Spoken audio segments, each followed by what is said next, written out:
সাদা মার্কা বিজয় নিশ্চিত, ইনশাআল্লাহ। সাদা মার্কা বিজয় আগামীকালকে 6 জুলাই জনপ্রিয় কাউন্সিলে সাদা মার্কা সভায় বিজয় সুনিশ্চিত ইনশাআল্লাহ। আসন্ন লক্ষ্মীপুর সদর 13 নং দিগলি ইউনিয়ন বিএনপির কাউন্সিল নির্বাচনে সাদা মার্কা প্রতীকে সভাপতি হিসেবে প্রতিদ্বন্দ্বিতা করছেন বর্তমান ইউনিয়ন বিএনপির সভাপতি ও সাবেক সকল চেয়ারম্যান জনাব গোলাম সরোয়ার সাহেব।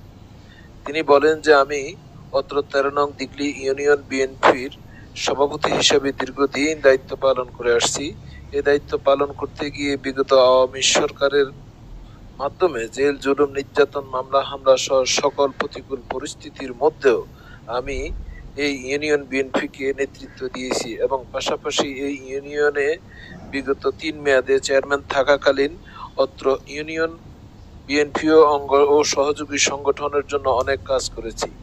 তাই আমি মনে করি আসন্ন 6 জুলাই অত্র ইউনিয়ন বিএনপির এই কাউন্সিলে দলের নিবেদিত প্রাণ কাউন্সিলরগণ আমার সাদা মার্কা প্রতীকে ভোট দিয়ে আবারও আমাকে অত্র ইউনিয়ন বিএনপির হয়ে কাজ করার সুযোগ দিবেন, এ আমার বিশ্বাস।